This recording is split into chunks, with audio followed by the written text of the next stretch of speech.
sebelum kita masuk di dalam kekekalan, tentunya ada hal-hal yang kita harus lakukan di dunia ini.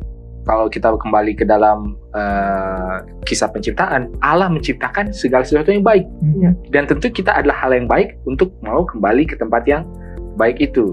Kita bisa melihatnya dari sisi yang sebaliknya lagi. Kita bisa katakan bahwa saat kita hidup di dunia ini adalah satu-satunya, ini saya berarti juga, karena ini teologi yang mungkin agak abstrak, tapi adalah waktu di mana kita bisa memberikan warna, memberikan kepadatan, memberikan isi terhadap pengalaman rohani kita. Karena kalau nanti sudah di surga, sudah tidak ada ya tadi yang seperti saya bilang kan, ujian, ketakutan, ke noise itu tadi kan, sudah ya udah ceritanya ya udah ya semua sama gitu. Tapi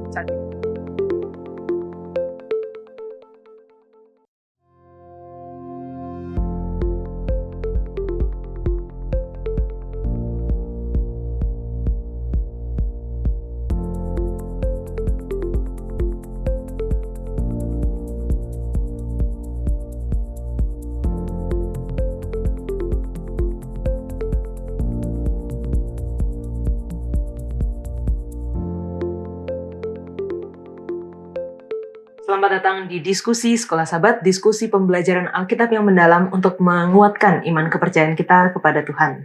Senang sekali bisa terus menemani pemirsa sekalian di dalam pembelajaran Sekolah Sahabat kita sepanjang triwulan kedua tahun 2026. Dan kita saat ini sudah masuk di pelajaran terakhir dari satu seri pelajaran bagaimana kita bertumbuh di dalam hubungan dengan Tuhan. Dan di studio sudah hadir teman-teman yang akan menemani kita berdiskusi. Terima kasih untuk waktunya, menyempatkan waktu untuk dapat berdiskusi bersama-sama. Dan tentunya kami senang juga untuk dapat menyapa teman-teman yang telah bercerita, berkomentar, memberi kesaksian tentang program Diskusi Sekolah Sahabat ini. Dan untuk yang pertama, boleh minta kesediaan dari Pendeta Wilson untuk membacakan. Baik, yang pertama itu ada dari Saudara Martin Gabidau.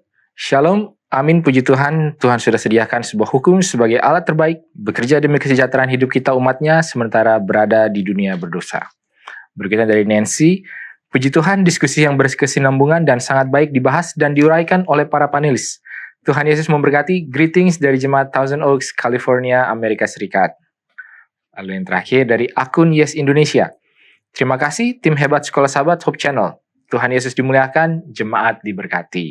Amin. Puji Tuhan. Selanjutnya, Ilan. Baik, dari Mariati Simanung Khalid. Terima kasih pelajaran yang begitu baik untuk pertumbuhan iman. Salam sehat, Tuhan berkati. Amin. Dari Linda Sihombing, puji Tuhan masih diberikan kesempatan untuk mendengarkan diskusi Sekolah Sahabat ini, memberikan penjelasan yang sangat baik. Semoga semua tim semakin diberkati dalam pelayanannya.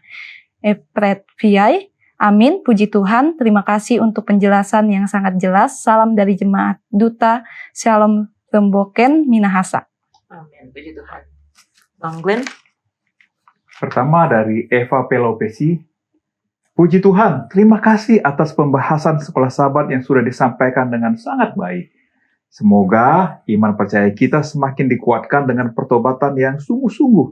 Terima kasih Pak Pendeta, Kayola, serta narasumber. Salam sehat, Tuhan Yesus memberkati kita semuanya. Amin. Lalu berikutnya dari Nino Saksono. Terima kasih atas penjelasan mengenai Sekolah Sahabat yang sangat jelas. Salam dari kami, Rochester, Indonesia, SDA Church, New Hampshire. Tuhan memberkati. Amin, puji Tuhan. Terima kasih untuk teman-teman semua yang telah memberikan komentar, memberikan kesaksian bagaimana program Diskusi Sekolah Sahabat ini dapat membantu teman-teman semua di dalam pembelajaran baik secara pribadi, keluarga, dan juga di dalam jemaat. Karena ini sudah pelajaran terakhir, kita tidak menawarkan buku Sekolah Sahabat yang lama, walaupun kalau misalnya teman-teman ada yang mau, mungkin kalau stoknya masih ada kita bisa kirimkan untuk bisa dipelajari lagi. Tapi teman-teman yang rindu untuk belajar bersama dengan kami untuk pelajaran yang selanjutnya, boleh menghubungi nomor call center Hope Channel Indonesia atau melalui kolom komentar media sosial Hope Channel Indonesia. Katakan saya rindu untuk memiliki buku pelajaran Sekolah Sahabat triwulan ketiga tahun 2026, dan kami akan dengan senang hati mengirimkan secara cuma-cuma ke alamat Anda masing-masing di wilayah negara Indonesia. Dan karena stoknya terbatas, bagi teman-teman yang sulit akses kepada buku Sekolah Sahabat ini, kami undang untuk segera menghubungi kami sehingga kami dapat mengirimkan buku itu kepada saudara-saudara semua. Pelajaran kita, pelajaran terakhir, judulnya adalah Menuju Kekekalan. Setelah sepanjang triwulan ini, 13 pelajaran, kita telah belajar langkah-langkah bertumbuh di dalam hubungan dengan Tuhan. Mulai dari kita mengecek kondisi kerohanian kita, lalu kita mempelajari tentang Alkitab, tentang doa, tentang iman, dosa, hukum, Injil, pengampunan, pertobatan, dan kita masuk kepada satu hal yang kita rindukan bersama, yaitu menuju kekekalan. Sebelum kita masuk di dalam kekekalan, tentunya ada hal-hal yang kita harus lakukan di dunia ini, dan kita akan mempelajari bagaimana kondisi, apa kata Alkitab mengenai kondisi di surga nanti yang menjadi harapan kita, yang menjadi satu penguatan bagi kita agar kita terus memandang kepada Yesus yang menunggu kita di kekekalan. Di tengah hiruk-pikuk kehidupan dunia, ada satu pertanyaan yang sering terabaikan. Seberapa dekat hubungan kita dengan Tuhan? Mungkin kita sudah lama mengenalnya, atau baru saja memulai perjalanan iman. Namun, di setiap musim kehidupan, bertumbuh dalam hubungan yang bermakna dengan Allah adalah hal yang sangat penting. Ada saat di mana kita merasa jauh, gambaran tentangnya menjadi kabur. Berdoalah agar Ia memberikan kejelasan, pengharapan, dan arah. Kini saatnya, bukan nanti, untuk mengenal, mengasihi, dan tinggal di dalam Dia. Karena hubungan ini memengaruhi segalanya, bahkan sampai pada masa depan kehidupan yang kekal. Perjalanan ini bukan perlombaan singkat, melainkan maraton iman. Kita bisa jatuh, tetapi selalu ada kesempatan untuk bangkit dan terus melangkah. Dan kita tidak berlari sendirian. Para pelari lain yang mengasihi Yesus dan firman-Nya juga berlari bersama kita. Yang terpenting, Yesus berjanji memberikan penolong untuk menyertai, menguatkan, menopang, dan tinggal di dalam kita. Untuk terus memandang kepada Yesus yang memimpin kita dalam iman dan yang membawa iman kita itu kepada kesempurnaan. Sementara belajar, mari berdoa agar Roh Kudus bekerja atas kita masing-masing secara pribadi dan sebagai gereja global untuk membawa kita lebih dekat kepada Allah seperti belum pernah sebelumnya. Sebab, sungguh, tidak ada yang lebih penting daripada terus bertumbuh dalam hubungan dengan Tuhan.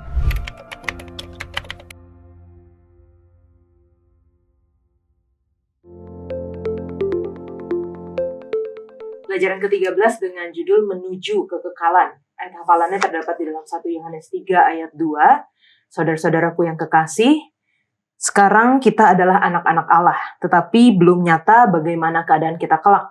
Tetapi kita tahu bahwa apabila Kristus menyatakan dirinya, kita akan menjadi sama seperti Dia, sebab kita akan melihat Dia dalam keadaannya yang sebenarnya. Kita akan mulai diskusi kita dengan doa dibawakan oleh Ilan. Kita berdoa. Bapa di sorga, di kesempatan yang indah ini kami mengucap syukur dan terima kasih untuk segala berkat dan penyertaan Tuhan yang sungguh luar biasa kepada kami. Hingga pada saat ini kami boleh kembali berkumpul untuk mendengarkan akan firman Tuhan melalui diskusi Sekolah Sahabat. Kiranya Bapa, kerendahan hati, Roh Kudus-Mu akan menjadi bagian kami, agar supaya kami boleh dapat mengerti dalam setiap firman yang akan kami dengarkan. Terima kasih Bapa yang baik, inilah doa dan permohonan kami, hanya di dalam nama Tuhan Yesus, haleluya, amin. Amin. Terima kasih Ilan. Ketika kita bicara mengenai kekekalan atau surga, pasti ada paling tidak bayangan-bayangan kalau nanti di surga mau ngapain, Bang Glenn? Saya di surga, yang pertama saya mau ketemu sama Yesus. Satu, saya mau bersyukur sama Dia, lalu saya punya banyak pertanyaan sama Dia yang saya tidak mengerti di dunia ini. Lalu yang kedua adalah saya sedang menunggu anak saya meninggal dikembalikan ke saya dan saya akan besarkan di surga. Pasti itu sangat exciting buat saya. Oh, yang ketiga ini banyak keterbatasan. Contohnya kalau mau ke planet lain saya nggak bisa. Jadi saya nanti pas surga bilang Yesus mau ke Mars dulu. Saya mau ke Jupiter dulu. Saya pikir itu sesuatu yang sangat exciting buat saya. Itu planet yang kita tahu sekarang ya, Bang? Ya. Belum lagi planet yang kita nggak tahu. Galaksi yang lain. Ya, betul. Oke. Kalau Ilan gimana? Kalau dari aku, kerinduan aku ketika masuk surga nanti, saya mau bertemu dengan Yesus. Dan yang kedua, saya juga mau mengucap syukur kepada Yesus karena saya boleh diberikan keselamatan. Dan juga saya rindu agar supaya saya boleh bersekutu dengan Yesus, hidup bersama Yesus selama-lamanya. Data. Mungkin yang kita look forward adalah kan di dunia ini kan banyak kebisingan, noise gitu kan. Nah, nanti di surga nanti kita akan dapatkan kedamaian gitu. Udah nggak ada lagi suara-suara yang wah ini keraguan-keraguan yang selalu merasa ini apa segala kekurangan. Mungkin itu salah satu yang membuat kita look forward juga ya. Mungkin selain yang tadi sudah disebutkan tentunya, tapi kita akan bisa hidup sebagaimana kita dirancang pertama kali untuk hidup. Itu di dalam ya kebahagiaan, kedamaian dan tentunya persekutuan dengan Tuhan. Oke, jadi paling tidak kita punya bayangan-bayangan ya kalau di surga nanti kita mau ngapain. Dan kadang-kadang saya menemukan teman-teman yang punya bahkan keinginannya tuh liar gitu ya. pengen ini. Kira-kira di surga nanti kayak gimana ya? Masih ada ini nggak kendaraan-kendaraan seperti di sini gitu sekarang? Atau kita bisa pindah gitu kan? Cuman kita akan mempelajari, kita akan melihat di dalam Alkitab bagaimana Alkitab menggambarkan keadaan surga itu. Paling tidak yang bisa digambarkan oleh manusia ketika melihat mereka diberikan penglihatan tentang surga atau inspirasi ya dari surga dan mereka menulis di dalam Alkitab. Pertanyaan selanjutnya adalah mungkin ini satu pertanyaan yang kita perlu jelas dulu nih sekarang. Apakah keinginan masuk surga itu merupakan motivasi yang baik di dalam kehidupan Kristen dunia di saat ini? Maksudnya, saya mau jadi baik, saya mau jadi orang baik supaya saya masuk surga. Atau kalau dulu kan anak-anak kecil zaman paling tidak zaman saya ya, kamu jangan nakal nanti kamu masuk neraka gitu.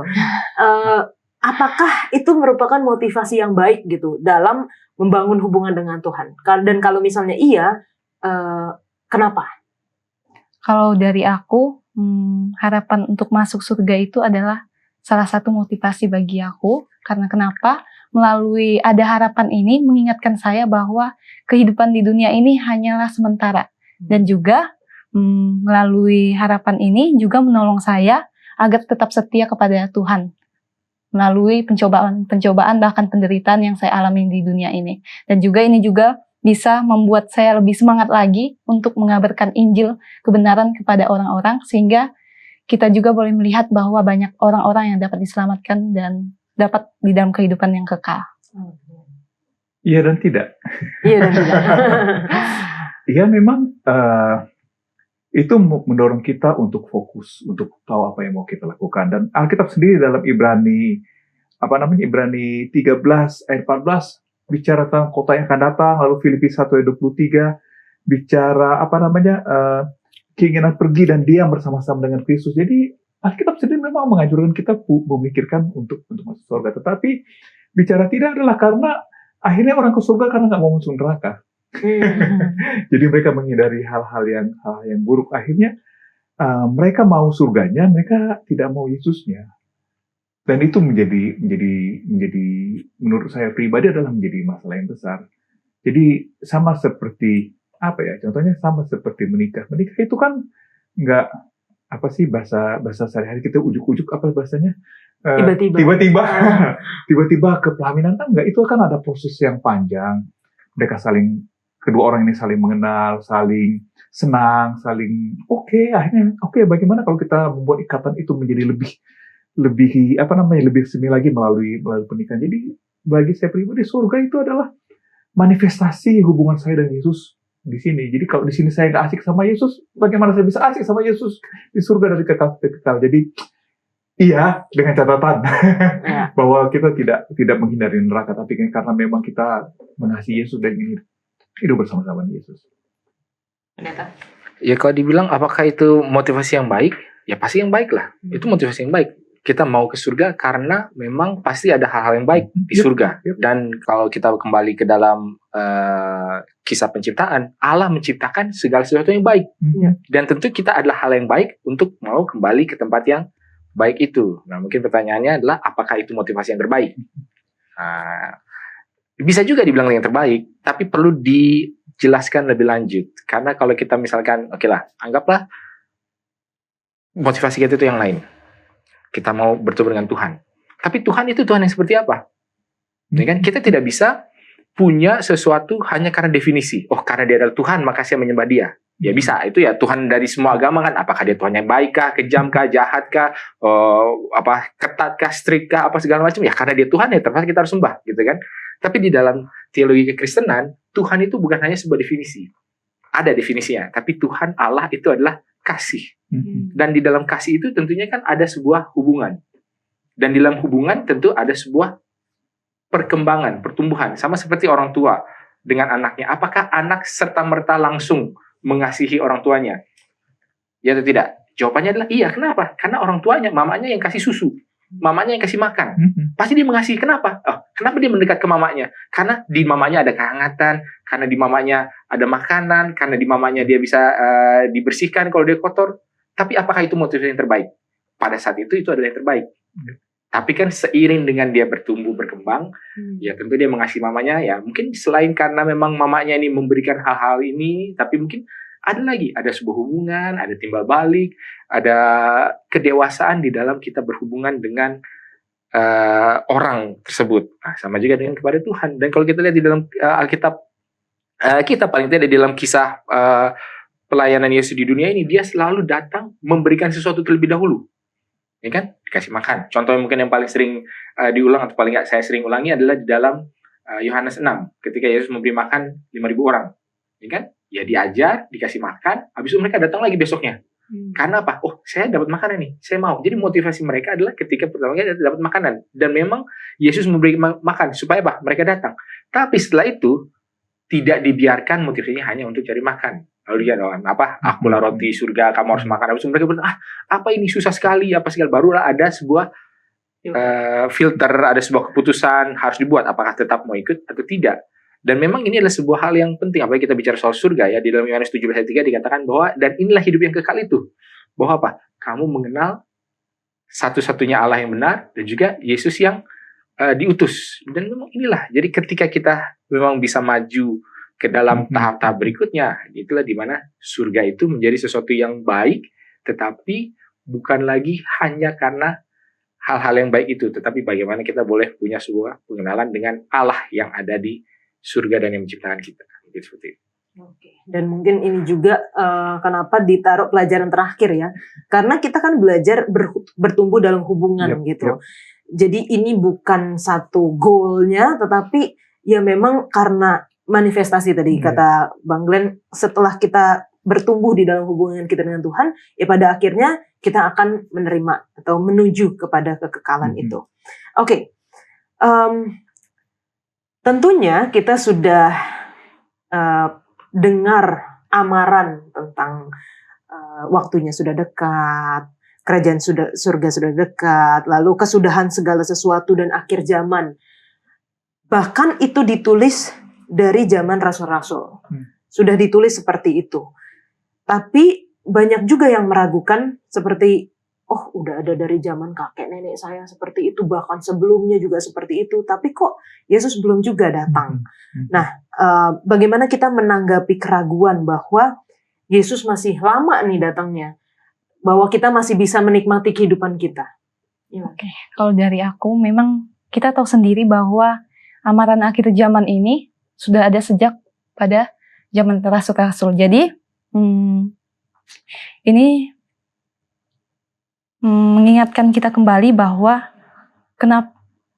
banyak sekali saat ini orang-orang yang bertanya, kenapa sih Tuhan itu belum datang sampai saat ini? Ternyata maksud Tuhan itu adalah Tuhan mau melihat bahwa bagaimana kita anak-anaknya lebih banyak lagi untuk bertobat, dan Tuhan juga mau bagaimana kita semua umat-umat Tuhan boleh dapat diselamatkan. Saya senang lari. biasa hari Minggu tuh istilahnya long run. Long run saya itu sekitar 2 jaman. Nah, ketika 2 jam itu, bagi orang yang tidak menikmati lari, buset 2 jam, lama sekali. Tapi biasanya ya udah 2 jam. Dan saya nikmati itu lari 2 jam itu gitu kan. Jadi waktunya sama, tapi cara pandangnya berbeda kan. Bagi orang yang tidak suka, bagi yang menikmati ya udah 2 jam gitu kan. Nah, jadi poin saya adalah bicara tentang menikmati. Jadi kalau saya asik bertuhan, apa ya bahasa? Di dalam Tuhan. Bukan enggak asik apa menjalani hidup dengan Tuhan gitu. Iya, itu dia. Iya, asik jadi it's no matter. Asik kok. Iya kan? Kita sering kali fokus sama tempat, which is tempat benar, surga ada tempat, tapi kan kekristenan itu bicara tentang relasi. Kalau saya sama, mungkin Yola juga pernah punya pengalaman ngobrol sama teman-teman, gila udah 1 jam ngobrol. Karena ada istilah bahasa Yunani apa, kairos sama apa itu istilah Kronos, waktu. Kairos dan Kronos. Iya, jadi waktu tidak terasa karena kita nikmat. Jadi jangan-jangan kalau kita merasa lama nunggu Tuhan, kita tuh nggak asik sama Tuhan nih. Kapan datang lama amat nunggu? Tapi kalau kita menikmati waktu-waktu sama Tuhan, saya rasa ya udah, itu poin yang pertama. Lalu poin kedua adalah ya memang ada waktu, tapi kan masalahnya kita nggak tahu kapan berakhirnya. Ya kan? Secara kronologi di antara kita berempat duduk sini saya yang duluan gitu kan. Tapi kan belum tentu. Jangan GR. Jadi ya kita nggak tahu waktu kita. Jadi dapatkan. Kemudian ada juga yang bilang, ya udah, kita masih punya kesempatan bertobat. Jawabannya iya dan tidak. Memang Tuhan kasih kita kesempatan untuk menunggu untuk kita bertobat. Tapi jangan lupa, dosa itu semakin kita asik dalam dosa, kita semakin jauh dari Tuhan. Chance untuk bertobat itu semakin kecil karena sudah semakin asik sama dosa, udah nggak kepengen sama Tuhan. Jadi kalau saya bisa simpulkan komentar saya panjang ini, pertama kita menikmati Tuhan, kedua adalah Tuhan kasih kesempatan kita untuk bertobat dan jangan mundur-mundur karena kita tidak tahu kapan akhir daripada hidup kita di dunia ini. Jadi mungkin kalau kita melihat hal ini ya, ini kan nyambung juga dengan pertanyaan sebelumnya. Ini kan kalau tadi pertanyaan sebelumnya adalah hal yang baik, karena pertanyaan sekarang adalah kalau hal yang buruk. Nah, ini kan kalau orang bilang kan carrot and sticks gitu kan. Ya itulah memang cara memotivasi orang itu adalah antara carrot, ya ini kalau ngomong soal kuda atau keledai kan, reward dan punishment.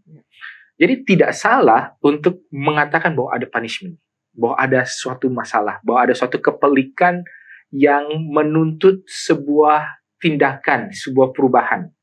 Ya kan? Tapi ya tentunya ya sama seperti surga, apakah itu motivasi yang baik? Baik. Kalau dibilang apakah menghindari neraka motivasi yang baik, saya rasa itu juga yang baik. Tetapi apakah itu yang terbaik? Kan pasti kan enggak juga. Lalu kemudian kalau soal mengenai kan sudah lama apa segala, kok belum datang. Jadi memang kadang-kadang kita ini punya mindset yang orang bilang ini escapist gitu loh. Jadi kayak mau kabur gitu loh, kabur aja dulu gitu kan. Karena keadaan ini nggak enak gitu. Cuma kalau saya mau menambahkan daripada yang Bang Glenn bilang, kita bisa melihatnya dari sisi yang sebaliknya lagi. Kita bisa katakan bahwa saat kita hidup di dunia ini adalah satu-satunya, ini saya harus berhati juga karena ini teologi yang mungkin agak abstrak maksudnya, tapi adalah waktu di mana kita bisa memberikan warna, memberikan kepadatan, memberikan isi terhadap pengalaman rohani kita. Karena kalau nanti sudah di surga, sudah tidak ada ya tadi yang seperti saya bilang kan, ujian, ketakutan, ke noise itu tadi kan, sudah ya udah ceritanya ya udah ya semua sama gitu. Tapi saat di dunia inilah orang itu bisa punya, oh ya saya mengalami hal ini, oh ada pergumulan ini, oh ada sukacita ini, dan itulah yang memperkaya atau membuat kita lebih dense gitu loh. Jadi kan kalau ya volumenya sama, volume waktu lah, anggaplah rentang waktunya ya, orang hidup 60 tahun, 70 tahun kan, tapi ada yang 70 tahun hidup dengan wah segala macam perjuangan, dengan segala macam apa, banyak ceritanya. Ada yang orang hidup dengan udahlah kayak cruising aja gitu kan, kayak mulus, ada ceritanya, nggak ada juga ceritanya. Nanti ketika sampai di surga, apa yang mau diceritakan? Wah kan nggak ada gitu kan. Jadi kadang-kadang kita melihat waktu kita di dunia ini, terlepas daripada apakah Tuhan datang di zaman kita ataupun tidak, dan terlepas daripada apakah kehidupan ini kehidupan yang enak dalam tanda kutip atau tidak, pasti akan ada sebuah hal yang bisa dipelajari, sebuah yang bisa menunjukkan pemahaman, pengenalan tentang siapa Allah itu. Dan yang paling penting adalah ketika kita melihat kepada surga ataupun kepada Allah, kita ini jangan melihat wah hal-hal yang baiknya. Tetapi kenapa kita mengatakan Allah itu baik? Jadi kita jangan assume the conclusion. Kalau orang bilang secara logika gitu, kita assume the conclusion bahwa Allah itu baik, bahwa surga itu enak. Ya jangan. Apa buktinya bahwa Allah itu baik dan surga itu enak? Kalau kita tidak lihat itu di dunia, gitu kan? Akhirnya apa? Kita hanya mengasum itu semua baik. Jadi ini udahlah kita tahan-tahanin aja lah, apa segala macam. Saya pokoknya merem aja lah. Yang penting nanti sampai surga semuanya kan worth it. Enggak juga. Kita bisa melihat bahwa di dalam dunia ini, bahkan ketika kita sulit sekalipun, bahwa ketika kita senang sekalipun, selalu ada tangan perlindungan Tuhan, selalu ada Tuhan, selalu ada Allah yang hadir bersama-sama dengan kita, sehingga ada hubungan. Sehingga kita sampai kepada surga nanti, ya mungkin nanti kita akan masuk ke dalam ilustrasi tentang pernikahan. Nah itu jadi jelas ya, memang kenapa kita menikah ya, karena memang sudah ada hubungan yang dibangun dan memang saya mau menikah, bukan kayak kita nggak kenal, pokoknya udahlah nanti kita menikah lah, pokoknya menikah itu akan bagus, pokoknya menikah sama enak lah, saya nggak kenal, pokoknya kayak baru dijodohkan, pokoknya ya udahlah dijodohin, pokoknya kita sudah atur semua itu akan jadi bagus, kan nggak gitu juga sebenarnya kan. Tetapi karena itu semua dibangun dan dikulminasikan nanti dengan ya nanti di dalam pelajaran kita mengenai bagaimana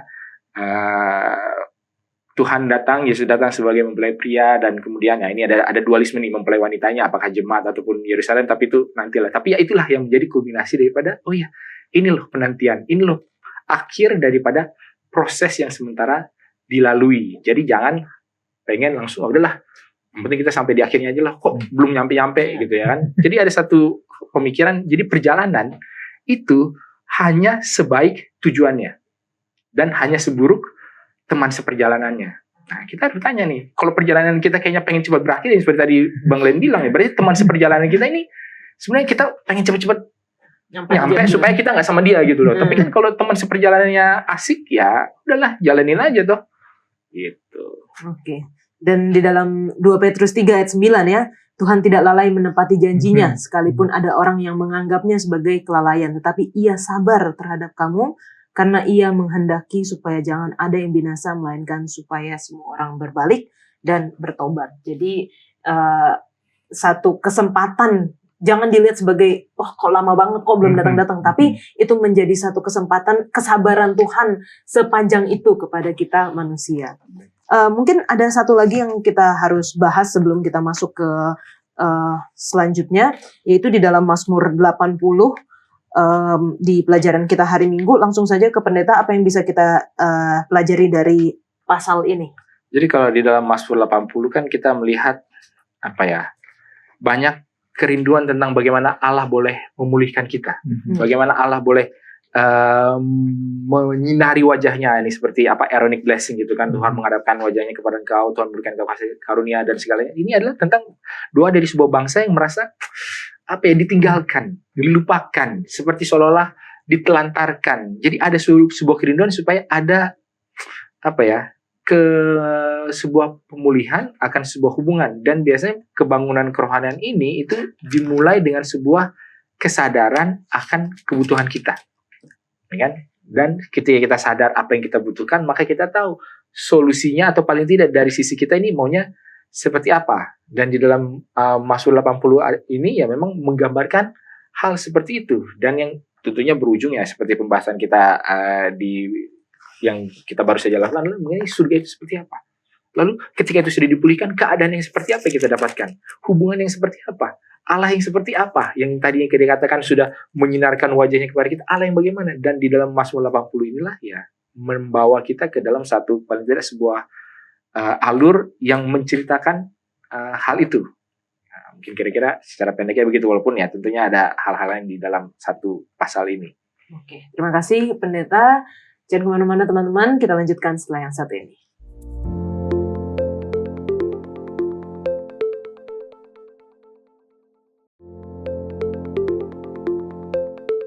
Bagaimana Alkitab menceritakan tentang kedatangan Yesus yang kedua kali dan apa yang terjadi selanjutnya? Iman. Oke, kalau dari aku sebenarnya di sini Alkitab menerangkan kedatangan Tuhan itu di dalam 1 Tesalonika 4 ayat yang ke-16. Di sini dikatakan, sebab pada waktu tanda diberi, yaitu pada waktu penghulu malaikat berseru dan sangkakala Allah berbunyi, maka Tuhan sendiri akan turun dari sorga, dan mereka yang mati dalam Kristus akan lebih dahulu dibangkitkan. Jadi ayat ini menjelaskan bahwa ketika Yesus akan datang yang kedua kalinya, maka orang-orang yang mati dalam Kristus akan terlebih dahulu dibangkitkan. Dan ternyata sebenarnya kedatangan Tuhan itu bukan satu hal yang menjadi akhir bagian hidup umat-umat Tuhan, tetapi ini adalah awal dari kehidupan bagi umat-umat Tuhan, yaitu kehidupan kekal. Kalau kita baca ayat selanjutnya di 17 ya, sesudah itu kita yang hidup, yang masih tinggal, akan diangkat bersama-sama dengan mereka dalam awan menyongsong Tuhan di angkasa. Demikianlah kita akan selama-lamanya bersama-sama dengan Tuhan. Dan masih banyak ayat-ayat lainnya ya, gimana Bang? Ya, jadi itu yang tadi dijelaskan adalah momen ketika Yesus datang pada kali kedua nanti, dan kita akan, saya ngebayangin tuh seru banget ya, terbang gitu terbang lalu ketemu Tuhan di angkasa, dan setelah itu kita tahu bahwa kita akan bersama-sama dengan Tuhan selama 1000 tahun di dalam kerajaan surga, sampai akhirnya Tuhan bawa kita kembali ke dunia baru ini. Jadi kurang lebih secara garis besar seperti itu, bahwa kita akan ketemu Tuhan Yesus sendiri akan datang, kita akan diangkat ke surga, lalu kita akan hidup bersama-sama dengan Tuhan, dan kita akan kembali ke dunia yang sudah diperbarui. Tadi Bang Glenn bilang seru banget terbang gitu.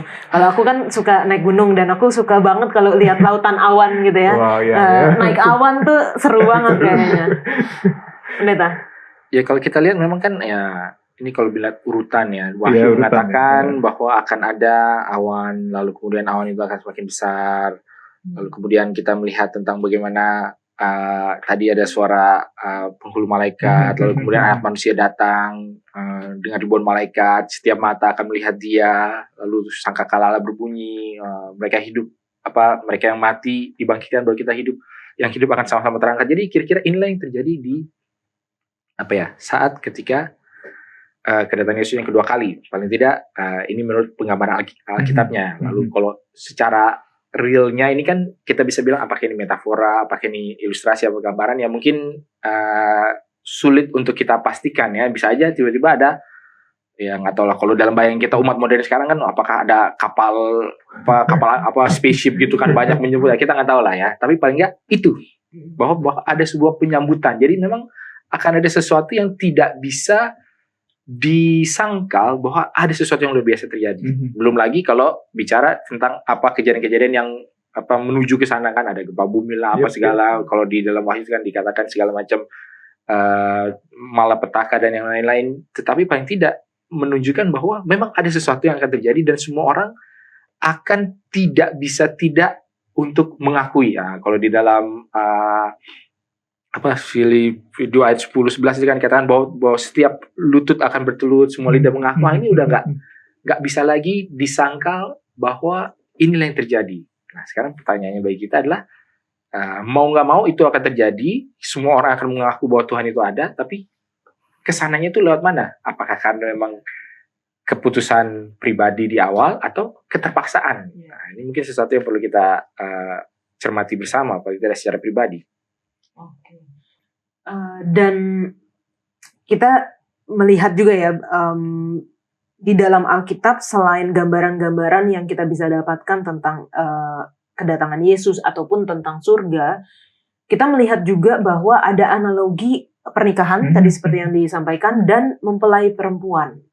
Nah, kenapa sih Tuhan menggunakan analogi ini, dan bagaimana sebenarnya kita harus bersiap kalau misalnya kita disebutkan sebagai mempelai perempuannya nih? Oke, kalau kita lihat di dalam cerita Matius 25 ayat 1-13, di sini menceritakan tentang adanya 5 gadis yang bijaksana dan juga ada 5 gadis yang bodoh.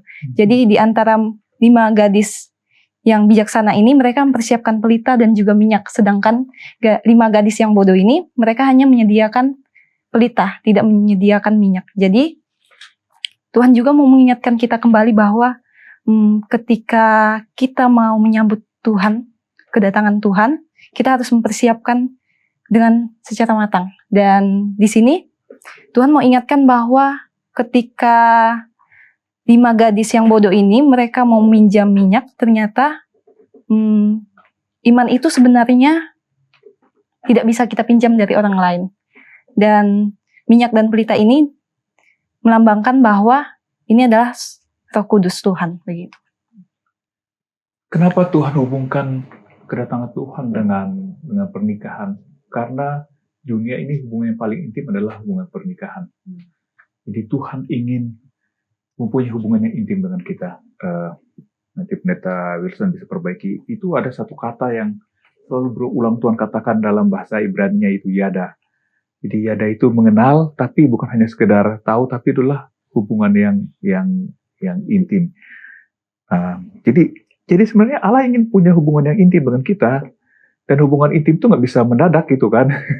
Nggak mungkin ketemu orang tiba-tiba, mungkin jatuh cinta pada pandangan pertama bisa, tapi kan tunggu dulu gitu kan. Tunggu dulu, masih ada personal space yang harus dijaga sampai akhirnya itu menjadi hubungan yang dekat.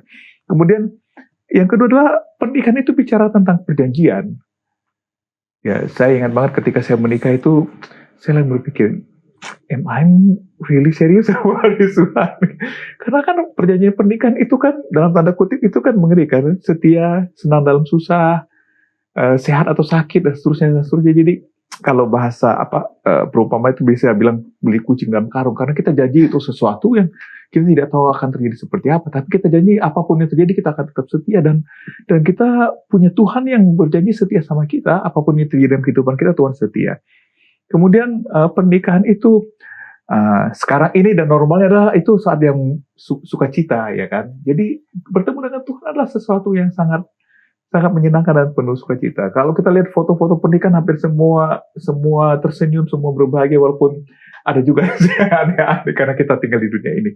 Dan ketiga, pernikahan itu bicara tentang kesetiaan. Jadi Tuhan kita adalah Tuhan setia sama kita. Jadi kalau kita baca contohnya buku Hosea ya, Hosea itu melambangkan Hosea yang setia sama istrinya walaupun istrinya tidak setia sama dia. Dan itulah Tuhan kita. Jadi kenapa Tuhan memberikan gambaran tentang pernikahan? Memang pernikahan sekarang di dunia ini sudah tidak ideal lagi, sudah tidak sempurna, tetapi itu adalah gambaran yang paling baik, menggambarkan betapa Tuhan mau mengasihi kita, betapa Tuhan ingin bersama-sama dengan kita. Jadi kalau ngomong soal pernikahan, jadi ada orang yang nyelenehnya bilang begini, kalau yang wanita itu selalu look forward kepada wedding day, ya. Kalau yang pria selalu look forward to the wedding night. Tapi siapa yang look forward kepada the day after? Gitu kan? Kadang-kadang kita ketika melihat pernikahan gitu kan, wah yang penting pernikahannya ya, baik yang laki-laki atau yang perempuan dengan segala apa yang dia look forward gitu kan. Tetapi kalau kita menyadari bahwa pernikahan ini adalah sebuah proses, jadi kan kita nggak bisa datang kepada pernikahan lalu kita bilang, oh ya yang saya look forward adalah misalnya kalau yang wanita, ini cowoknya kaya, ganteng, punya posisi. Kalau saya menikah, saya langsung jadi istri pejabat, gitu kan. Kalau yang laki-lakinya mungkin melihat, nih wanitanya semua hal-hal yang eksternal daripada diri orangnya itu sendiri. Dan kadang-kadang kita memperlakukan Allah itu seperti itu, semua yang eksternal, semua ya kekayaannya, kemuliaannya, hidup kekalnya, apa segala. Tetapi sama Allahnya sendiri kita mau nggak punya suatu hubungan? Jadi ketika kita melihat kepada pernikahan itu dan sampai kepada akhirnya itu, nah inilah yang menjadikan sebuah proses ini bagus dan indah.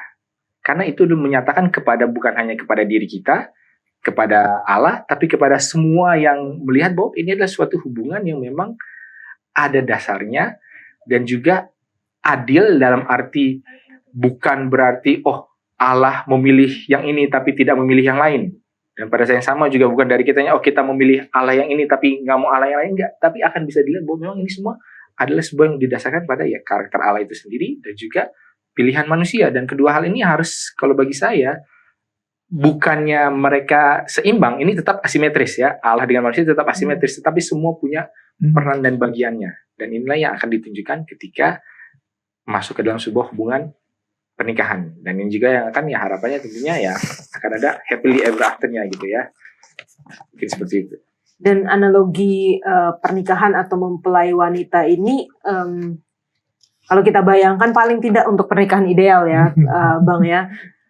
Bagaimana sang perempuan harus menjaga dirinya, kesuciannya sebelum memasuki pernikahan, dan inilah yang juga diharapkan bagi kita umat Tuhan yang adalah mempelai perempuan dari Tuhan yang akan datang menjemput kita. Jadi bagaimana kita mempersiapkan diri kita sebelum kita dijemput Mungkin kalau bagi perempuan kan ya paling udah ada bayangan lah, oh saya jadi mempelai perempuannya, berarti kalau dalam pernikahan seperti ini, dalam hubungan dengan Tuhan seperti ini gitu. Itu yang kita harus jaga dan kita harus maintain gitu. Bukan hanya memelihara kesucian tapi nggak ada hubungan, kan tetap harus ada hubungan, tetap harus ada komunikasi, tetap harus ada mungkin tadi seperti yang pendeta katakan, masalah yang harus dihadapi dan harus dilewati, harus diselesaikan, bagaimana cara menyelesaikannya, itu juga merupakan satu proses menuju kekekalan, menuju pernikahan, hari pernikahan ketika Tuhan datang untuk menjemput kita. Oke. Apa yang Alkitab katakan tentang berkat-berkat di dalam kekekalan. Jadi bukan hanya kita mau, sebenarnya kan tadi kita udah bicara ya tentang surganya sebagai satu tempat, tapi juga siapa yang ada di surga. Nah, apa yang Alkitab katakan lebih lanjut lagi mengenai berkat-berkat kekekalan? Menurut saya, berkat dalam kekekalan itu adalah bagaimana kita boleh bertemu dengan Yesus secara langsung. Dan bukan hanya bertemu dengan Yesus, tetapi juga kita bisa mengucap syukur bersama Yesus, dan itu adalah salah satu berkat yang terindah di dalam kehidupan kita. Ya, kalau bicara berkat-berkat banyak yang materi juga. Jadi sama seperti anak kecil sama orang tuanya kan, karena ada hal yang materi, tidak ada kematian, tidak ada tangisan, tidak ada air mata, tidak ada penderitaan, semuanya berakhir. Itu seperti yang pendeta Wilson tadi katakan, sesuatu yang damai, nggak ada noise lagi. Jadi itu memang berkat yang Tuhan sudah siapkan kepada kita. Tetapi kembali sama seperti kita bicara tentang relasi, bahwa berkat terbesar adalah ketika kita ketemu sama orang yang kita rindukan itu, gitu kan. Akhirnya selama ini Tuhan itu begini gitu. Pas ketemu, ternyata dia lebih daripada apa yang kita bayangkan. Jadi saya tidak mendinai ada berkat-berkat materi yang Tuhan sudah siapkan kepada kita, karena kalau nggak, apa bedanya surga dengan dunia ini? Tetapi yang paling penting adalah relasinya. Jadi kebetulan saya lagi devotion, saya lagi di buku Mazmur, gara-gara pelajaran khotbah juga. Jadi kalau kita baca buku Mazmur, tadi pagi saya Mazmur 50, berarti kalau saya baca Mazmur 1 sampai Mazmur 50 itu bicaranya itu pemazmur itu komplain sama Tuhan. Tuhan kenapa begini? Tuhan kenapa begini? Kenapa begini? Jadi kenapa? Tetapi pada akhirnya dia katakan terpujilah Tuhan. Jadi kita ini bukan karena apa yang Tuhan berikan, walaupun apa yang Tuhan berikan itu penting, tapi karena siapa Tuhan. Siapa Tuhan. Jadi surga itu menjadi sesuatu yang menarik bukan karena nggak matinya, ada 12 buah, saya percaya salah satunya adalah durian, dan seterusnya, tapi who-nya, bukan what-nya, tapi who-nya, dan itu akan membuat surga itu menjadi lebih menyenangkan, saya percaya itu. Jadi kalau dibilang berkat-berkat, ya sulit untuk membayangkan apa yang akan ada, karena Alkitab sendiri mengatakan ya apa yang tidak pernah dilihat mata, apa yang tidak pernah didengar telinga, apa yang tidak pernah masuk ke dalam pemikiran manusia, itulah yang Allah sudah siapkan. Sementara manusia itu kan terbatas dalam sisi kemampuan dan kreativitas, sedangkan kita berhubungan dengan Allah yang tidak terbatas. Wah, seperti apa ya kita nggak tahu. Tapi mungkin sebagai juga untuk meyakinkan ya, kalau emas yang kau cari, wah nanti semua jalan dari emas. Kalau permata yang kau cari, wah nanti segala macam gerbangnya, fondasinya itu dari permata 12, segala mutiara segala macam. Jadi kalau itu yang kau cari, itu ada dan lebih lagi. Jadi mungkin di satu sisi kita bukannya melihara keinginan akan hal-hal itu, tetapi Allah menunjukkan bahwa ya kalau itu yang kau cari itu the least of it gitu loh, yang paling sedikitnya lah, yang paling kecilnya lah. Nah yang lebihnya itu mungkin bagaimana kita bisa mempunyai suatu hubungan yang tidak ternoda oleh dosa, bagaimana kita bisa berelasi, bagaimana kita bisa terus bekerja secara aktif, terus produktif, bisa memahami segala misteri segala. Mungkin itu adalah hal-hal yang lebih daripada hanya sekedar perasaan selalu di dalam ekstasi yang kayak pokoknya kayak orang mabuk gitu, pokoknya tenang, senang. Ya mungkin nggak seperti itu juga, tapi ada sesuatu yang produktif, karena Allah itu adalah dua hal. Allah adalah Allah yang relational, dan Allah juga adalah Allah yang kreatif gitu loh. Jadi pasti itulah yang akan terjadi. Nah, seberapa mungkin kalau yang menarik bagi saya adalah bagaimana caranya supaya tidak bosan. Hmm. Mungkin itu yang lebih menarik, karena kalau kekekalan ada infinite time, infinite space, infinite ya lama-lama orang bisa bosan nggak? Nah, ini mungkin yang menarik, gimana caranya supaya menjaga supaya tidak bosan. Tapi mungkin itu terjawab juga dari pembahasan kita sebelumnya, karena ada perjalanan hubungan, kan itulah tidak membuat bosan gitu. Karena kalau memang tidak ada itu, yang ada hanyalah materi ataupun itu juga akan membuat sesuatu yang tidak enak. Nah, sebenarnya kalau kita sebagai keluarga gitu kan, ya kita coba kalau dibilang menghabiskan waktu dengan anak-anak, dengan keluarga, dengan orang tua, dengan teman yang tidak terbatas. Wah, itu kan ya pasti selalu senang gitu loh. Mungkin seperti itu. Oke. Pas Pendeta Wilson lagi menjelaskan gitu, saya lagi membayangkan gitu kata-kata yang keluar tuh langsung saya imajinasikan, wah luar biasa ya bagaimana kita menantikan akan hari itu, dan selain kita menantikan kita harus bersiap juga gitu, karena kita nggak tahu kapan Yesus akan datang atau kapan maut akan menjemput kita, dan ketika kita buka mata langsung Yesus datang gitu ya. Teman-teman jangan kemana-mana, kita lanjutkan setelah yang satu ini.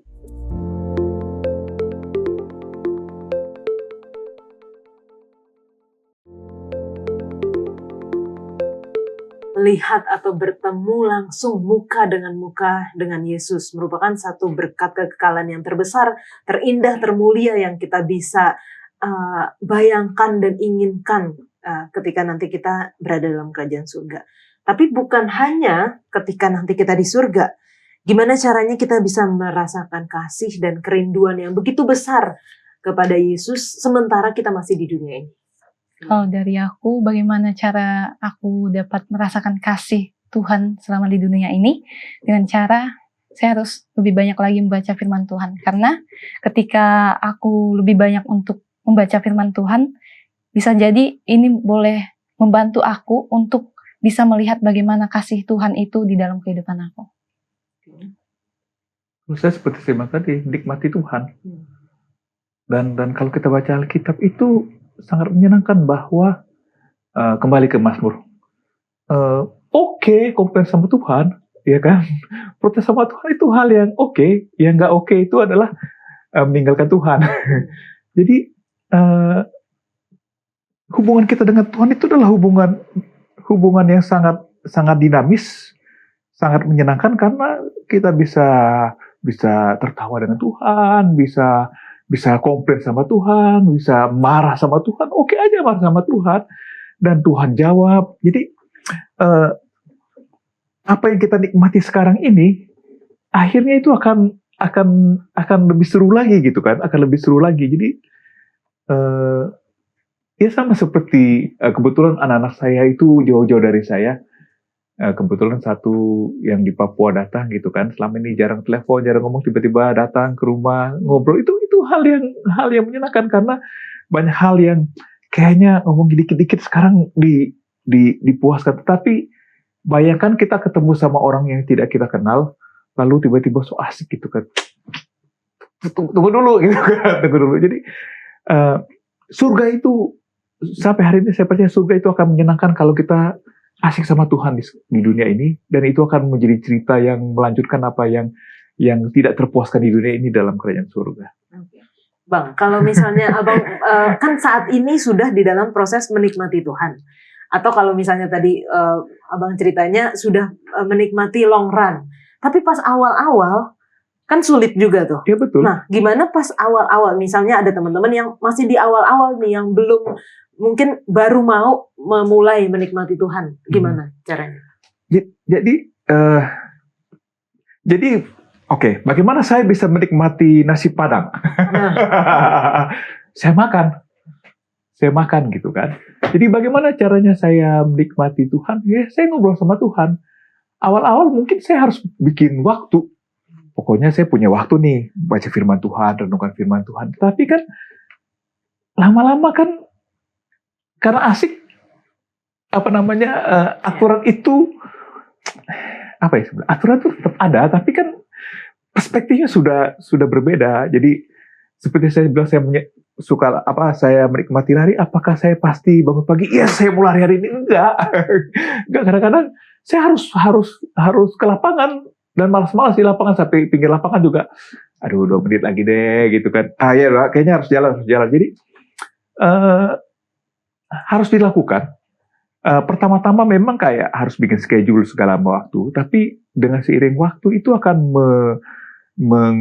menjadi otomatis dan menyenangkan. Jadi sama seperti teman gitu kan. Pertama-tama kan kalau ngomong sama teman kan hati-hati. Lama-lama saya tahu kalau hubungan akrab itu adalah cara panggil teman ya. Semakin akrab tuh semakin tidak sopan gitu. Kadang-kadang gitu ya. Oke, thank you Bang. Pendeta. Ya mungkin ini kita harus ada juga sebuah perubahan pergeseran paradigma mengenai hal ini. Dalam arti kalau kita mengatakan bagaimana caranya supaya kita bisa mengasihi Allah, sebenarnya itu sudah pertanyaan yang salah. Karena yang mengasihi itu bukan kita kepada Allah, tapi karena Allah mengasihi kita, makanya kita mengasihi Allah. Jadi maksudnya bukan itu bagaimana kita seolah memaksakan diri dengan ada orang nih, seperti seolah-olah kita ya kembali kepada perkawinan dan perjodohan ini, kita dijodohkan gitu kan. Terus kayaknya kita memaksa diri kita supaya kita coba lihat apa yang baik-baiknya. Oke, ganteng iya, cantik iya, gajinya gede, ya udahlah bisa saya terima walaupun saya gak kenal. Lalu kemudian rumahnya di mana? Rumahnya di daerah bagus ya, walaupun saya udah biasa di sini, tapi karena itu daerah yang lebih elit apa segala ya udah kita. Jadi seolah-olah kita memaksakan diri untuk mengasihi. Ya kalau caranya seperti itu ya pasti nggak akan bisa. Jadi mungkin caranya dibalik aja. Sama seperti kalau dalam hubungan yang ini nggak tahu ya, konvensional atau enggak kan, biasanya kan yang prianya kan yang mempursue, yang mengejar, yang wanitanya mungkin seperti itu aja ya. Kita justru harus menantang. Kalau bagi saya ya, kita harus menantang Tuhan. Tunjukkanlah bahwa Engkau baik, supaya saya mau merindukan, mau mengasihi. Mungkin seperti itu. Itu di awalnya ya tentu ya. Karena kita bicara tentu semua itu ada fase-fasenya. Tapi kalau fase yang paling awal, kita tidak pernah diminta untuk mau mengenal Allah, mengasihi Allah karena definisi. Karena Allah menciptakan kita, makanya mau nggak mau kita harus mengasihi Dia.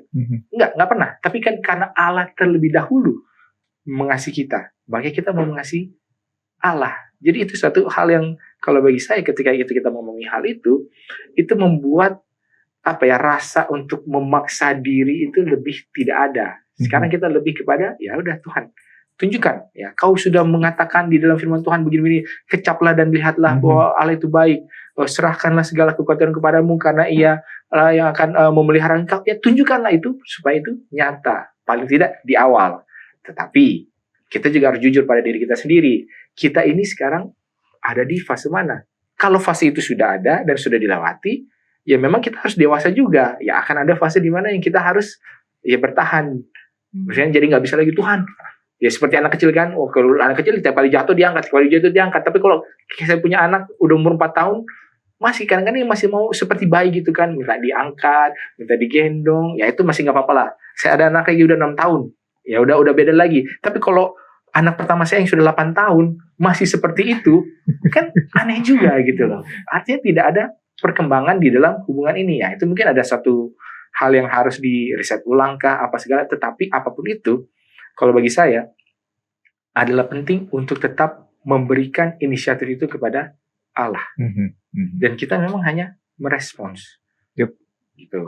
Nah, tapi respon kita seperti apa? Dan kadang-kadang inisiatif Allah adalah bisa juga inisiatif Allah seperti ketika berhubungan dengan Ayub, gitu kan? Bukan hal yang baik yang dikasih, tapi tetap itu adalah inisiatif Allah, ya kan? Dan bagaimana kita merespons? Ya tetap, ya respon kita seperti apa? Apakah kita akan berbalik atau menolak atau bagaimana? Itu tetap ada. Tetapi supaya kita tidak melangkahi ataupun mendahului Allah, wah jangan kita merasa oke, apa yang harus saya paksakan supaya ini. Walaupun kalau Allah meminta, ya berarti kita harus paksakan. Contohnya seperti Abraham, ya kan? Allah memberikan sebuah ujian yang berat. Ya pada saat itu ya karena Allah yang sudah berinisiatif, yang sudah ini, makanya dia oke, saya diminta ini, oke, saya akan lakukan. Tapi kalau dia tidak diminta, tiba-tiba Tuhan, karena saya begitu ingin menunjukkan saya mau menunjukkan iman saya, udah saya bawa anak saya walaupun tidak diminta, saya akan inikan dia. Itu kan jadi nggak seperti itu juga gitu loh. Itu mungkin ya makanya kita perlu peka juga mana yang Allah inginkan, yang mana yang ada inisiatif Allah, dan mana yang sebenarnya adalah diri sendiri yang kayak mendahului. Dan itu sesuatu yang tentunya sulit, Tetapi dengan beriringnya waktu dan ada hubungan yang terbangun, kita akan lebih paham kira-kira seperti apa. Jadi kasih itu selain kepada manusia nggak bisa dipaksakan, kepada Tuhan juga nggak bisa dipaksakan gitu ya. Kasih itu terbangun ketika ada hubungan. Dan hubungan itu selalu dimulai inisiatifnya dari Tuhan. Amin. Tuhan yang datang kepada Amin. kita, Tuhan yang mengasihi kita terlebih dahulu. Dan tugas kita adalah untuk merespon. Yep. Sama seperti pelajaran kita di pelajaran hari Kamis, ada undangan dari Tuhan untuk datang. Marilah, katanya kan. Bagaimana secara praktikal kita merespon undangan keselamatan Tuhan itu? Oke, kalau dari aku, bagaimana cara aku menerima undangan dari Tuhan? Salah satu kuncinya adalah percaya. Kalau misalnya kita tidak percaya dengan panggilan daripada Tuhan ataupun undangan itu, pastinya kita tidak mau datang kepada Tuhan. Karena sama dengan halnya ketika mungkin ya kita lagi PDKT nih kan, lagi PDKT sama cowok. Kalau aku nggak percaya sama dia, pasti aku nggak mau sama dia. Sama dengan halnya, kalau misalnya aku nggak percaya sama Tuhan, pasti juga saya tidak mau mengenal Tuhan, begitu. Seharusnya kan semua orang sakit ke dokter, bukan? Seharusnya. Pertanyaan, apakah semua orang yang sakit akan ke dokter? Tidak, karena ya banyak alasan. Salah satunya, enggak, saya oke kok, gitu kan? Saya oke kok, saya ini juga sembuh, cuman begini, ya kan? Jadi, bagaimana kita mau datang sama Tuhan? Pertanyaan, apakah kita merasa butuh Tuhan, gitu kan? Kita butuh Tuhan. Jadi, itu yang paling dasar, kita merasakan kebutuhan kita kepada Tuhan. Makanya kadang-kadang Tuhan izinkan kita mentok kiri kanan atas bawah supaya kita bilang ya memang saya hanya bisa datang kepada Tuhan. Dan kedua ya, Tuhan itu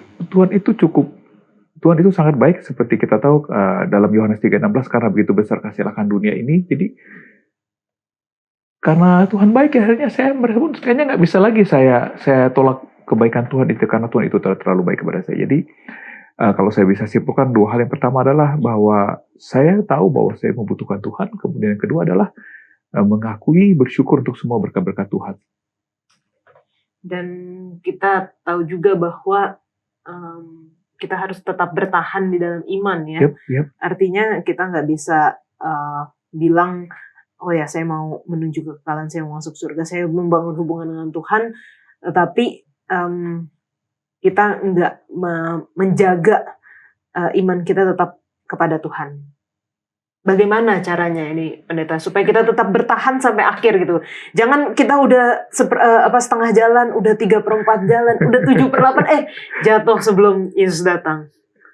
Ya, mungkin caranya adalah kita harus mulai dari hal yang umum terlebih dahulu. Mungkin kalau kita mundur sedikit ke pembahasan yang pas sebelumnya, ini adalah bagaimana supaya kita dapat merespons undangan Tuhan. Kadang-kadang kita langsung berpikir, kalau ada yang spesifik, Tuhan, kalau saya disuruh pergi ke kota itu, ngomong kepada orang ini, tentang hal ini, saya akan pergi. Tapi kita tidak akan sampai kepada hal yang spesifik itu, kalau tidak melakukan hal yang umum. Apa hal yang paling umum yang Allah mau kita untuk lakukan? Ya pasti ya berdoa, baca Alkitab, segala yang umum dulu. Dan ketika itu sudah ada, maka akan lebih ada hal yang spesifik, yang specialized, yang mungkin memang kita sudah dipersiapkan untuk hal itu. Nah, nyambung kepada hal ini ya, bagaimana supaya dapat memiliki iman yang bertahan sampai Yesus datang. Ya ini selalu saya sampaikan juga ya. Contohnya kisah di Alkitab adalah Daud gitu kan. Daud dia datang melawan Goliat, melawan raksasa. Apa kata Saul? Kan Saul bilang nggak mungkin lah, kamu kan masih kecil, sementara Goliat ini sudah seorang pahlawan, seorang prajurit dari masa mudanya. Lalu apa kata Daud? Sebelum aku mengalami melawan raksasa ini, aku sudah melawan singa, melawan beruang gitu kan. Ya mungkin kita pun juga perlu seperti itu gitu loh. Jadi bagaimana kita bisa memiliki iman yang bisa mengalahkan raksasa, sementara tentunya banyak dari kita di sini yang pengen, wah saya mau mengalahkan raksasa, sementara kita tidak mengalami proses itu. Nah, ini saya selalu ulangi kan, wah memang harus lawan singa dulu, beruang dulu, mungkin kalau belum kuat ya udahlah serigala dulu, kucing hutan dulu, tikus dulu, kecoa dulu, tepok nyamuk dulu gitu kan. Ada sebuah progresi yang memang harus dilakukan. Dan kalau kita tidak pernah mau exert gitu ya, ini seperti pertumbuhan kalau Bang Glenn kan berolahraga, kita bagaimana bisa berlari 2 jam kalau kita tidak pernah memaksakan diri untuk lari Setengah jam. 10 menit. Jangan setengah jam dulu, Bang. 10 10 menit dulu. menit. Gimana? Kan? Tapi kita nggak bisa berhenti hanya 10 menit. Wah, 10 menit, 10 menit, 10 menit kan harus dipaksa. Oke, sekarang saya mau 15 menit.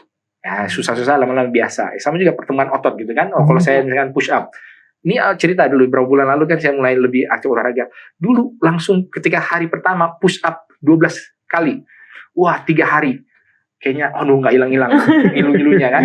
Tapi sekarang wah 3 kali 20. Wah, besoknya lagi, lalu ada sesi malamnya lagi. Akhirnya udah biasa. Tapi itu artinya jangan kita juga berhenti untuk push mengexpand diri kita untuk melihat apalagi tugas tanggung jawab, apalagi beban yang bisa kita tanggung. Dan ketika itu yang menjadi sebuah disiplin rohani, itulah yang membuat kita bisa bertahan. Tapi kalau kita kayaknya kita yang membatasi, cukuplah di sini. Nah, begitu dia bilang cukuplah di sini, itulah kita akan jatuh. Dalam hal ini bisa dalam arti tugas tanggung jawab. Misalnya kalau kita disuruh melayani hal ini, kalau ini saya mau, kalau ini mau, terus hari ini disuruh lebih, enggak lah, cukuplah. Nah, itulah di situ kita akan jatuh. Lalu kemudian kalau yang klisenya ya, walaupun ini enggak hanya dalam memberi, kalau ngasih ya segini ya oke lah, segini oke lah, segini, tapi kayak segini, aduh kayaknya udah kebanyakan. Adalah segini aja, langsung mengering itu berkat itu langsung. Jadi ada seperti itu juga karena Allah memberikan kekuatan talenta sesuai dengan apa yang kita gunakan. Kalau kita tidak menggunakan iman, maka tidak akan bisa kita pelihara. Begitu juga makanya kalau ada masalah, itulah. Kalau tidak ada masalah, maka iman itu tidak dilatih. Dan ketika ada masalah datang kita merasa, ya lagi jatuh, itulah. Selesailah kita di situ. Gitu. Terima kasih pendeta untuk penjelasannya. Karena kita masih di dunia, waktunya masih terbatas ya. Nanti ketika kita di surga, kita waktunya tidak terbatas. Apalagi untuk mempelajari tentang Yesus, mempelajari tentang firman-Nya. Banyak pertanyaan-pertanyaan yang mungkin kita bingungkan pada saat ini. Tapi karena kita terbatas di dunia ini, mungkin dari pendeta boleh berikan kesimpulan untuk pelajaran ini dan juga pelajaran sepanjang 1 triwulan bagaimana membangun hubungan dengan Tuhan. Jadi kalau di dalam kita melihat kepada kekekalan, mungkin salah satu yang perlu disebutkan adalah kekekalan ataupun surga itu adalah hal di mana kita bisa datang dan tidak ada lagi yang namanya perpisahan. Yes. Walaupun berbeda selalu ada, kita akan ketemu lagi. Kenapa? Karena memang kita bisa ketemu lagi. Tapi kalau dunia ini, siapa yang tahu? Dan mungkin itu adalah hal yang luar biasa juga ketika kita tidak dibatasi lagi. Seperti tadi Yola bilang, dibatasi oleh waktu. Makanya surga ini adalah sesuatu yang indah karena semua keterbatasan yang ada di dalam dunia ini, apapun itu akan tidak ada lagi. Lalu kemudian ketika kita bicara secara keseluruhan, bertumbuh dalam hubungan dengan Tuhan, ya inilah. Kita bisa sampai level seperti itu adalah kalau sudah menjalani yang awal-awalnya, ya kan, tentang bagaimana kita membaca Alkitab, bagaimana kita berdoa, bagaimana kita bisa menginjil, bagaimana kita bisa membagikan kepada orang lain, dan itulah yang membawa kita kepada sebuah waktu atau sebuah momen di mana kita bisa mengatakan, inilah Tuhan yang kami nantikan, dan sekarang kita sudah melihatnya. Itulah puncak ataupun penutupan daripada proses ini, paling tidak sebelum di surga. Nanti di surga ya saya nggak tahu perkembangan proses seperti apa lagi yang akan terjadi, itu nggak tahu lah. Sama seperti kayak ini ilustrasi terakhir lah ya, kayak kehamilan gitu kan, ada memesnya gitu kan, bayi di dalam nih kembar 2, terus tanya, kau percaya nggak ada kehidupan setelah kelahiran? Itu kan sesuatu yang konyol bagi kita, sama seperti kita, kau percaya nggak ada kehidupan setelah kematian? Ya percaya nggak percaya kita nggak bisa bayangkan, sama seperti janin itu tidak bisa membayangkan dunia luar seperti apa di luar rahim ibunya, ya mungkin kita juga tidak bisa membayangkan seperti apa. Tapi apakah itu ada? Ya menurut Alkitab dan menurut pengalaman kita harus mengatakan bahwa itu ada dan itulah yang kita nantikan. Dan surga bukanlah bukan surga. Kedatangan Yesus bukanlah akhir, tapi awal dari satu perjalanan yang kekal yang kita nanti-nantikan tadi seperti sudah dikatakan oleh pendeta. Teman-teman, kalau masih memiliki pertanyaan, walaupun mungkin di manusia ini kita masih terbatas ya. Jangan nanya yang terlalu susah-susah yang tidak ada jawabannya di Alkitab gitu ya. Tapi kalau ada pertanyaan silahkan tinggalkan di kolom komentar YouTube channel Diskusi Sekolah Sahabat dan kita akan membahasnya.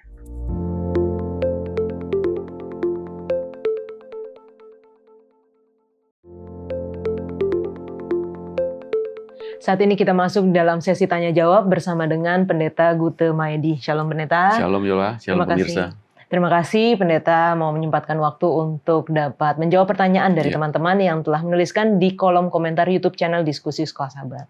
Untuk yang pertama ada pertanyaan dari Bapak Maidin Lakuman. Ya. Shalom, pertanyaan saya. Penderitaan Ayub merupakan ujian. Tuhan mengizinkan penderitaan itu. Simson juga menderita. Apakah penderitaan dia satu ujian seperti Ayub? Terima kasih. Baik, terima kasih Yola, terima kasih pemirsa. Kelihatannya memang Ayub dan Simson ini bertemu di satu kata yang sama, yaitu penderitaan. Tapi kalau kita mau masuk lebih dalam lagi, ada perbedaan yang cukup signifikan antara apa yang dialami Ayub dan juga dialami oleh Simson. Ayub ini dikenal sebagai seorang yang benar. Dia tidak ditemukan kesalahan. Itu sebabnya ketika setan berhadapan dengan Tuhan, kemudian ditanya dari mana saja, saya katakan, aku dari seluruh dunia dan apa yang kau temukan, kata Tuhan kepada setan. Saya katakan, aku melihat ada seorang yang bernama Ayub yang hidupnya setia. Nah, dari situ kita melihat bahwa Ayub ini memang adalah orang yang benar. Bukan karena ada alasan tertentu, biasanya orang menjadi baik karena hidupnya baik-baik saja. Dan itu sebabnya Tuhan mengizinkan setan untuk mencobai Ayub dengan berbagai penderitaan, mulai dari tubuhnya yang sakit, kemudian kehilangan harta benda, kehilangan anak-anak, bahkan di tengah-tengah penderitaan itu pun dia dirongrong oleh istri dan teman-teman dekatnya. Dan ini merupakan penderitaan yang saya pikir cukup berat untuk dialami seorang manusia. Dan Ayub ini juga adalah sama seperti kita, punya kelemahan, punya kekurangan, keterbatasan juga dia punya.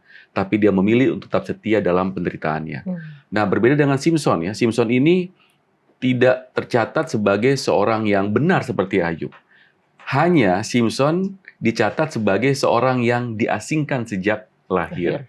Jadi ada keistimewaan juga bagi Simson. Tapi masalahnya adalah meskipun Simson ini dilahirkan sebagai seorang yang sudah dinazarkan oleh orang tuanya, hanya dalam kehidupannya, dalam proses dia menjadi dewasa, Simson ini terpengaruh oleh daya pikat dunia. Dan ini kemudian membawa dia kepada masalah demi masalah.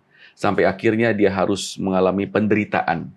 Tapi yang menarik juga dari Simson, walaupun dia telah melewati situasi yang sulit, penderitaan, akibat dari kesalahannya, kalau Ayub bukan karena kesalahannya ya, tapi karena kehidupan yang benar justru. Nah, kalau Simson ini karena kesalahannya, dia menderita, tapi di ujung ceritanya, meskipun dia menderita, tapi dia tetap sadar bahwa hidupnya harus terus terpaut kepada Tuhan, terjadi pertobatan. Jadi kalau kita simpulkan, apakah sama penderitaannya? Ya, susahnya sama mungkin, tapi penyebabnya berbeda. Dan dampaknya dalam kehidupan juga berbeda. Artinya kalau Ayub dalam penderitaannya dia teruji kesetiaannya, tapi Simson penderitaan membawa dia kepada pertobatan. Baik, terima kasih untuk penjelasannya, Pendeta. Pertanyaan selanjutnya datang dari Muel Malau. Apakah boleh kita marah sama Tuhan? Kalau misalnya hidup kita bertubi-tubi masalah terus yang datang, susah terus, penderitaan terus, sudah berdoa, sudah setia, tetap saja nggak ada jalan keluar. Harus buat gimana lagi? Iya, ini pertanyaannya menarik juga ya. Boleh nggak kita marah sama Tuhan karena kehidupan kita yang selalu dipenuhi dengan penderitaan?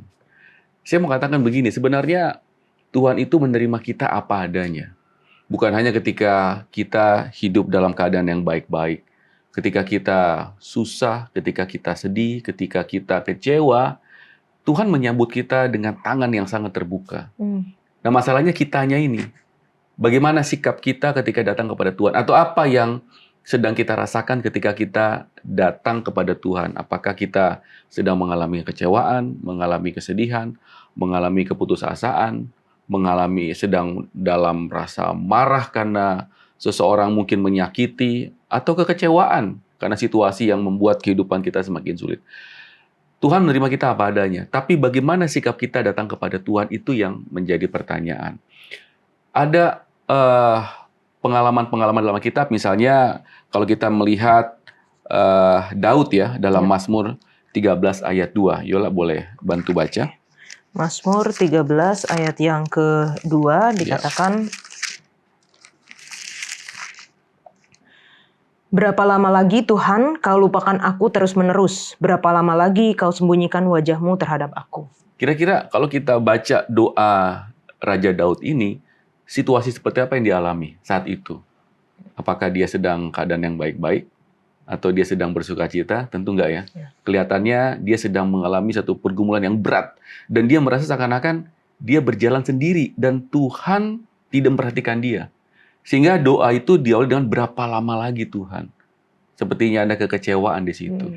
Tapi kekecewaan ini tidak selalu berarti kemarahan ya.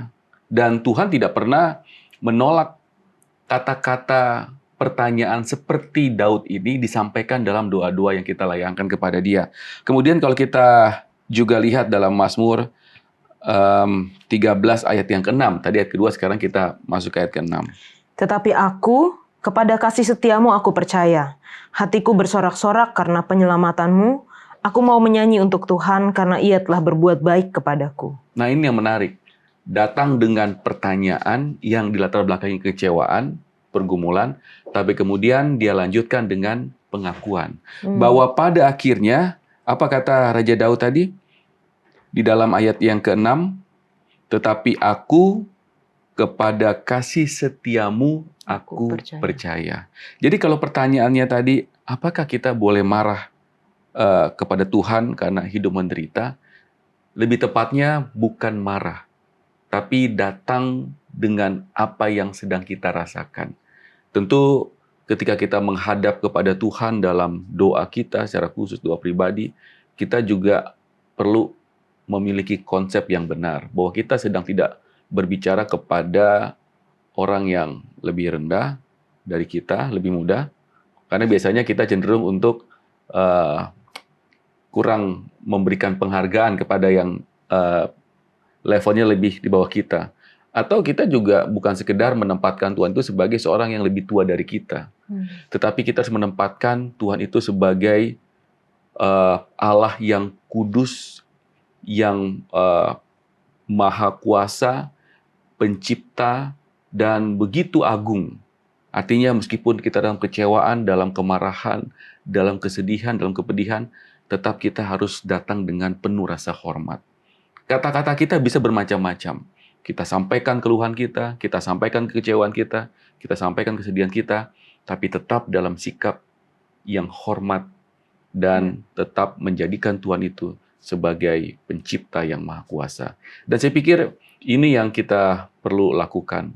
Doa itu sebenarnya yang terbaik bukanlah doa yang sudah direncanakan dengan kata-kata yang indah. Doa yang terbaik itu adalah doa yang datang dari hati. Karena kan komunikasi ya, sama seperti seorang yang sedang berbicara sesama lain, dia akan berbicara dengan jujur, dengan apa adanya, tanpa dibungkus. Kecuali misalnya kita berhadapan dengan orang yang penting, kita mungkin akan rangkai kata-kata yang bagus. Tapi kalau sama sahabat, dia akan bicara apa adanya. Tapi seorang sahabat tidak akan menganggap rendah sahabatnya. Dia akan menempatkan sahabatnya sebagai seorang yang penting, yang dia harus hargai dan dia harus hormati. Kira-kira itu seperti yang juga kita lakukan ketika berbicara kepada Tuhan dalam doa kita. Terima kasih banyak Pendeta untuk penjelasannya. Semoga ini dapat menjawab bagi teman-teman yang telah bertanya. Dan kalau misalnya ada pertanyaan lanjutan, walaupun ini adalah pelajaran terakhir, pelajaran ke-13 dari seri pelajaran kita bertumbuh dalam hubungan dengan Tuhan. Tapi kalau misalnya masih ada pertanyaan sehubungan dengan topik kita, masih bisa di pelajaran pertama nanti. Dan saat ini kita kembali ke studio.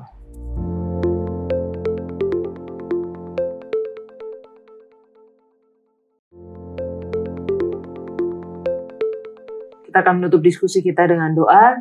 Silakan Pendeta Wilson. Baik, mari kita bersama dalam doa. Ya Tuhan, oleh Bapa kami dalam kerajaan sorga, kami bersyukur ya Tuhan, kami boleh sampai kepada penghujung daripada pelajaran ini, dan juga di kuartal ini, segala pembahasan kami, boleh mengajarkan kami, boleh mengingatkan kami, bagaimana kami boleh dapat bertumbuh di dalam hubungan kami dengan Tuhan. Dan yang terakhir, tentang melihat akan kekekalan, akan surga, biarlah itu boleh menjadi hal yang boleh kami rindukan, dan kami boleh mempersiapkan diri kami, dan melihat bagaimana Engkaulah Allah yang akan membawa kami bahkan sampai kesudahannya. Bersama dengan kami semua, dengan seluruh pemirsa, dimanapun dan kapanpun yang menyaksikan. Dalam harapan kami, dalam Yesus kami berdoa. Amin. Amin. Makasih Pendeta Wilson, Ilan, dan juga Bang Glenn. Kita sudah berdiskusi bersama. Kiranya pelajaran kita sepanjang triwulan ini bukan hanya menjadi satu teori atau pelajaran saja, tetapi dapat kita hidupkan, di mana kita dapat bertumbuh di dalam hubungan kita dengan Tuhan sambil menantikan kedatangannya yang sudah tidak lama lagi. Kita akan bertemu di episode selanjutnya dengan seri pelajaran yang baru. Tuhan Yesus memberkati.